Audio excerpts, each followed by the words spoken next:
ወኪል ብሔረ አምሐራ አቶ አንዳርጋቸው ጽጌ። በቅድሚያ አንዳርጋቸው ጽጌ አማራና እውነተኛዋ ኢትዮጵያ። በጋሽ አዲስ በፋኖና በአጠቃላይ በአማራ ኃይሎች መካከል የጠነከረ አንድነትና ህብረት እንዳይኖር ስትራቴጂ ተነድፎ በሚገባ እንደተሰራና እየተሰራም እንዳለ በበቂ ማስረጃዎች መተንተን ይቻላል።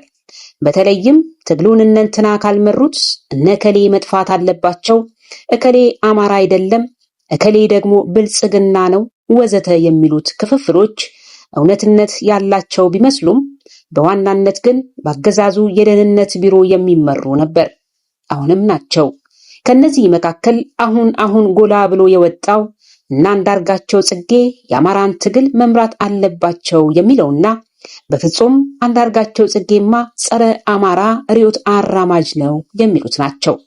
ሰከን ባለ አእምሮና ትውልድ ሊረዳው በሚችል በጽሑፍም ሆነ በድምፅ ማስቀመጥ ካሉብን ርዕዮተ ዓለማዊ ትንታኔዎች ዋናውና አንደኛው ለኢትዮጵያ ውድቀትም ሆነ በአማራ ላይ ለሚፈጸመው ግፍ ተጠያቂ ስለሆኑ የጸረ አማራ ስርዓት አስፈጻሚዎችና መስራቾች በደንብ ማሳወቅ ነው።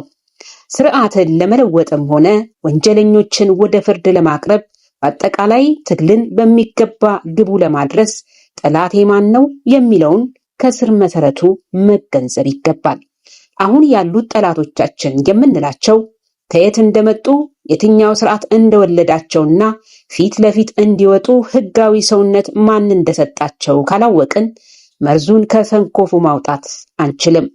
ጸረ አማራ የሆነውን ስርዓትና ህግ ለመቀልበስ የምንታገል ከሆነ ደግሞ ዋና ትኩረታችን ወንጀለኞችን ማስወገድ ብቻ ሳይሆን ወንጀል እንዲሰሩ ህጋዊ ከለላ የሰጣቸውን ስርዓት ማስወገድ ላይ መሆን ይኖርበታል። ለዚህ ነው አማራ ጊዜያዊ ድል የሚያስገኝለት ቢሆን እንኳ ከጠላቶቹ ጋር ምንም አይነት ግንባር ሊፈጥር አይገባውም የምንለው። ይህንን ሐሳብ ይዘን አንዳርጋቸው ጽጌ ለአማራ መቆርቆር ይችላል? አማራንስ መምራትም ሆነ መወከል ይችላልን? የሚሉ ጥያቄዎችን በጥሞና መመለስ ያለብን። አንዳርጋቸው ጽጌ በአማራ ህዝብ ዘንድ እንደ መሪም ሆነ እንደ እውነተኛ ተቆርቋሪ ተቀባይነት እንዳይኖረው የሚያደርጉ በርካታ የፖለቲካ፣ የስትራቴጂና የታሪክ ምክንያቶች በምሁራንና በአክቲቪስቶች ዘንድ ይነሳሉ። ዋና ዋናዎቹን ጠንካራዎቹን ምክንያቶች እንደሚከተለው ማጠቃለል ይቻላል። አንደኛ፣ የቆየው የኢህአዴግ ወይም ህወሓት ምስረታ ተሳትፎ የድርጅቱ መስራችነት ታሪክ ብዙዎቻችን ከማያቋርጥ የፖለቲካ ተሳትፎና እስር ቤት የተወሰነ ጊዜ ከማሳለፉ አንጻር አንዳርጋቸው ጽጌ የኢህአዴግና ጸረ አማራ ስርዓት ለዘረጋው አማራን ጨቋኝ ብሎ ለበየነው ስርዓት ዋና መስራች መሆኑን እንዘነጋለን። አንዳርጋቸው ጽጌ በወጣትነቱ የኢህአዴግ ህወሓት አጋር የነበረው የኢህአዴን ወይም በኋላ ብአዴን ብልጽግና መስራች አባልና ከፍተኛ አመራር ነበር። ይህ ድርጅት ደግሞ የአማራን ህዝብ በፖለቲካዊ ኢኮኖሚያዊ መልኩ ያገለለ የአሁኑን የብሔር ፌዴራሊዝምና ህገ መንግስት የቀረጸ በመሆኑ የዚህ ስርዓት መዋቅር መሐንዲሶች ከነበሩት መካከል አንዱ የሆነው አንዳርጋቸው በአሁኑ የአማራ ብሔርተኝነት ንቅናቄ ውስጥ እንደ ንጹህ ተቆርቋሪ ለመታየት የታሪክ ዕዳ አለበት ተብሎ ይታመናል። ሁለተኛ፣ የኢትዮጵያዊነት ወይም ፓን ኢትዮጵያኒዝም ርዕዮተ ዓለም አቋሙ ይህኛው ዋና ጭንብሉ ነው። እውነተኛ ኢትዮጵያዊ ለመምሰል የሚሰራበት ማንነቱ። በመሰረቱ ወደ ጥልቅ ፍልስፍናው ስንገባ አንድም ኢትዮጵያዊነትን ራሱ ማንነት የሌላቸው ዲቃላዎች ተሰባስበው የፈጠሩት ማንነት ነው ብሎ የሚያምን፣ በሌላ ጊዜ ደግሞ አማራ በራሱ አምሳል ሌሎችን ብሔርና ብሔረሰቦች የጨፈለቀበት የትምክህት ማንነት እንደሆነ በበርካታ ንግግሮቹ ሲገልጽ ኖሯል። ያም ሆኖ ግን ኢትዮጵያዊነትን የፖለቲካ ግቡ መዳረሻ ጎዳናው ስላደረገው የአንዳርጋቸው ፖለቲካዊ መስመርና ያሳለፈው ዘመን በተለይም በግንቦት ሰባትና በኢዜማ ውስጥ የሚያተኩረው በአንድነትና በዜግነት ፖለቲካ ላይ ነው። በአንጻሩ አሁን ያለው የአማራ ንቅናቄ ለምሳሌ የፋኖና የሌሎች የአማራ ኃይሎች ትግል መዋቅራዊ ጥቃቶችን ለመመከት በብሔር መደራጀትን እንደ መፍትሄ ይወስዳል። የአንዳርጋቸው ርዕዮተ ዓለም ከዚህ የአማራ ብሔርተኝነት ወይም አማራ ናሽናሊዝም ጋር በቀጥታ የሚጋጭ በመሆኑ የአማራን ልዩ ፍላጎትና ህልውና ሊያስከብር የሚችል መሪ ተደርጎ አይወሰድም። ሶስተኛ፣ ከአብይ መንግስት ምስረታ ማግስት ከ2010 ወዲህ የነበረው የፖለቲካ አቋምና የገዢው ፓርቲ ቅርበት። አብይ አህመድ ስልጣን ከያዘና አንዳርጋቸው ከስር ከተፈታ በኋላ የወቅቱን የፌዴራል መንግስት ፖሊሲዎችና እርምጃዎችን በግልጽም ሆነ በስውር ሲደግፍ ነበር። የኦሮሞ ብልጽግና መራሹ መንግስት በአማራ ህዝብ ላይ እያደረሰ ያለውን በደልና መፈናቀል በወቅቱ በጠንካራ ሁኔታ አለማውገዙ፣ ይልቁንም ከመንግስት ባለስልጣናት ጋር የነበረው ቅርበት በአማራው ማህበረሰብ ዘንድ ትልቅ የጥርጣሬና የቅሬታ ምንጭ ሆኖ ቆይቷል። ይህ ተራ አሉባልታና አንዳርጋቸውን በአማራ ህዝብ ዘንድ በይበልጥ ተጠርጣሪ ውስጥ እንዲገባ ለማድረግ የሚነገር የሴራ ፖለቲካ ሳይሆን ራሱ አንዳርጋቸው በተለያዩ ጊዜያት የአብይን መንግስት ድርጅታዊ መዋቅሮች ሰርቶ እንደሰጠና የተናገረው እውነት ከመሆኑ በተጨማሪ በይፋ የጠቅላይ ሚኒስትሩ አማካሪ እንደነበር የሚታወቅ እውነት ነው። ይሄን ፍኖተ ካርታ በዚህ መንገድ ይዘን አገር ቤት ገብተን ፍኖተ ካርታ ማንም አልነበረውም። እዚሁ ልነግራችሁ ይችላል። አሁን ነገሮች ትንሽ እንትን እያሉ ስለሆነ እኛ የሰጠነውን ፍኖተ ካርታ ነው መንግስት ተቀብሎ ወደ ተግባር የተረጎመው። አራተኛ፣ የፋኖንና የአማራን ትግል በተመለከተ የነበረው አሉታዊ አመለካከት። በተለይም የሰሜኑ ጦርነት ከተጠናቀቀ በኋላ አንዳርጋቸው ጽጌ የአማራ ታጣቂዎችን ወይም ፋኖንና ህዝባዊ እምቢተኝነቱን በተመለከተ የሰጣቸው አንዳንድ መግለጫዎች ትግሉን የሚያጣጥሉ ወይም የአመራር ብስለት የሌለው አድርገው የሚያሳዩ ነበሩ ተብሎ መተቸቱ ብቻ ሳይሆን ከላይ በቁጥር 3 እንደተመለከትነው የአብይ አማካሪ በነበረበት ጊዜ የአማራን ትግል ለማጨናገፍ መወሰድ ስለሚገባቸው እርምጃዎችና ስልቶች በፕሮፖዛል መልክ ለጠቅላይ ሚኒስትሩ እንደሰጠ የሚታወቅ ነው። አንዳርጋቸው ትግሉን ከመደገፍ ይልቅ የሚፈልገውን ርዕዮት ለማሳለጥ እንዲመቸውና የአማራ የህልውና ትግል ከፍተኛ ስጋቱ ስለነበረ የሚኮላሽበትን መንገድ በሚችለው ዘዴ ሁሉ እየሞከረ ለአማራ ኃይሎች መከፋፈል ጠንክሮ የሰራ ብስል ፖለቲከኛ ነው። አንዳንድ ሰዎች ምንም አያመጣም አማራ ነቅቶበታል በማለት ሲዘናጉ ይስተዋላል። ነገር ግን አንዳርጋቸው እድገቱም ዘመኑም ያለቀው በሴራ ፖለቲካ ስለሆነ ያዋጣኛል የሚለውን አቋራጭ መንገድ ሁሉ የሚጠቀም የማታለልና የማሳመን ክህሎት ያለው አደገኛ ጸረ አማራ ፖለቲከኛ ነው። አሁን ግን የራሱን የፖለቲካ ፍላጎት ለመጫን ይሞክራል በሚል በአማራ ድርጅቶችና ስር ነቀል ለውጥ በሚፈልጉ ኃይሎች ዘንድ ከፍተኛ ተቃውሞ ገጥሞታል። አምስተኛ፣ የማህበራዊና ባህላዊ ትስስር ማነስ።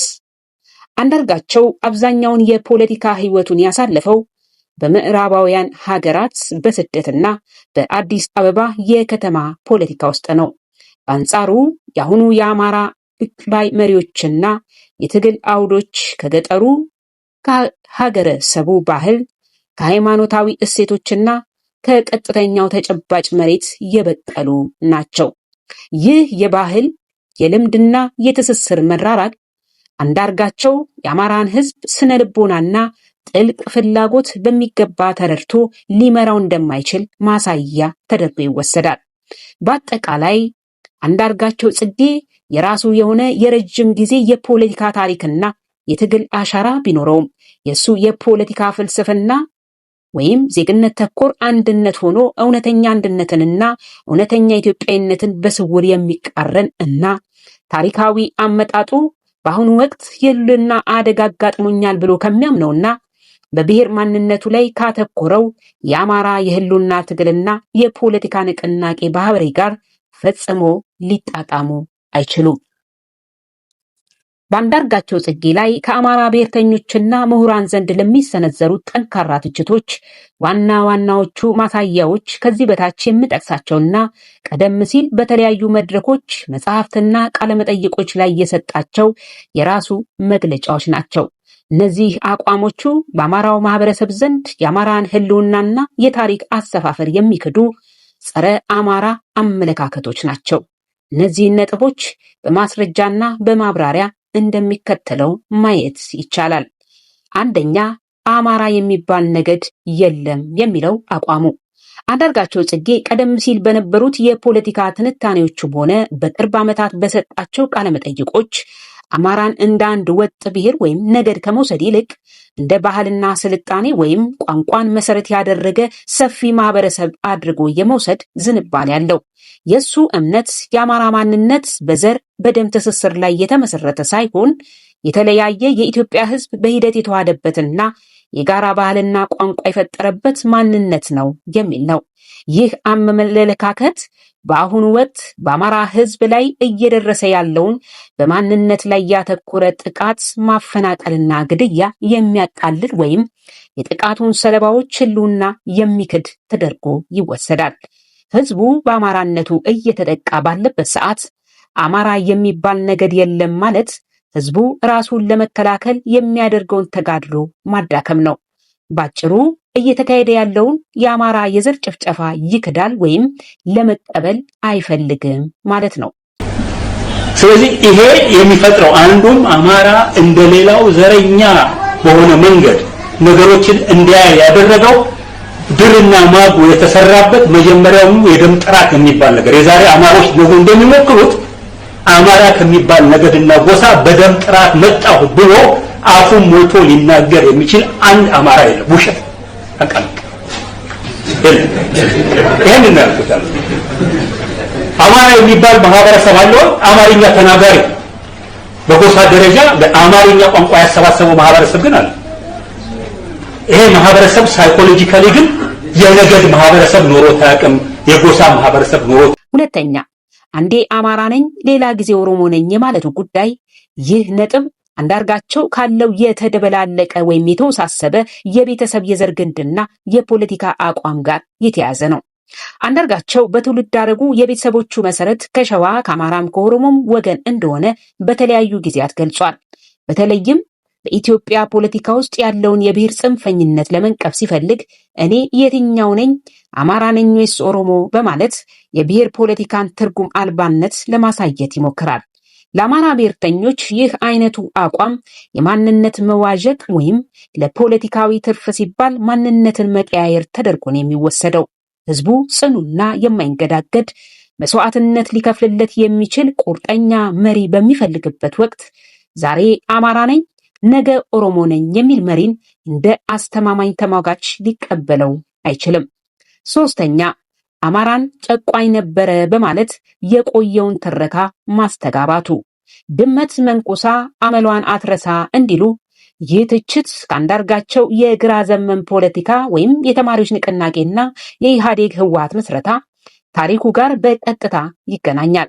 አንዳርጋቸው በወጣትነቱ በነበረው የፖለቲካ ተሳትፎ በተለይም የብሔር ጭቆና አለ በሚለው የግራ ዘመን ፍልስፍና ሲመራ በነበረበት ወቅት የቀደመው የኢትዮጵያ ስርዓተ መንግስት በአማራው ልሂቃን የበላይነት የሚመራና ሌሎችን የጨቆነ ነበር የሚለውን ትርክት ተቀብሎ የአማራው የሚለውን ተቋም ባህል፣ ወግና ሃይማኖት ለማጥፋት ፖሊሲና የትግል ፕሮግራም ነድፎ ሲታገል የኖረ ነበር። ምንም እንኳን በኋላ ላይ ይህንን አቋም አሻሽያለሁ ቢልም በመጽሐፎቹና በንግግሮች ውስጥ ግን የድሮ ስርዓት የአማራ የበላይነት የነገሰበት የትምክህተኞች አማራ እንደነበር ያለ ሀፍረትና ፍርሃት ይናገራል። ይህ ትርክት ደግሞ ህወሓትና ኦነግ አማራን የትምክህተኛና ጨቋኝ ታሪክ ባለቤት አድርገው በመሳል ላለፉት 30ና 40 ዓመታት በአማራ ህዝብ ላይ ለፈጸሙት በደል እንደ ርዕዮተ ዓለማዊ መነሻ ሆኖ ያገለገለ አደገኛ ትርክት ነው። አንዳርጋቸው የዚህ ትርክት አራማጅ በነበሩ ድርጅቶች ውስጥ መሳተፉና አሁንም ቢሆን የድሮውን ስርዓት የአማራ የበላይነት የነገሰበት አድርጎ መቀበሉ በአማራ ጠንካራ ብሔርተኞች ዘንድ የታሪክ ይቅርታ የሌለው ጸረ አማራ አቋም ተደርጎ እንዲፈረጅ አድርጎታል። ለማጠቃለል ያህል አንዳርጋቸው ጽጌ የብሔር ፖለቲካን የሚያጣጥልና ፍትህና እውነት የሌለበትን የአማራን የዘር ጭፍጨፋን የሚክድ እንዲሁም በአማራ ላይ ግፍና በደል ያደረሱትን በህግ የመቅጣት ሂደትን የማይቀበል የዜግነት ፖለቲካን የሚያራምድ ሰው በመሆኑ የአማራን ህዝብ እንደ አንድ የተለየና የተጠቃ ብሔር አድርጎ ለመከላከል ፍላጎቱም ሆነ የርዕዮተ ዓለም ቁመና የለውም። እነዚህ ከላይ የተጠቀሱት ንግግሮቹና የታሪክ አቋሞቹ ደግሞ በአማራው የፖለቲካ መድረክ ውስጥ ፈጽሞ ታማኝነትና ተቀባይነት እንዳይኖረው ያደረጉት ዋነኛ ማስረጃዎች ናቸው።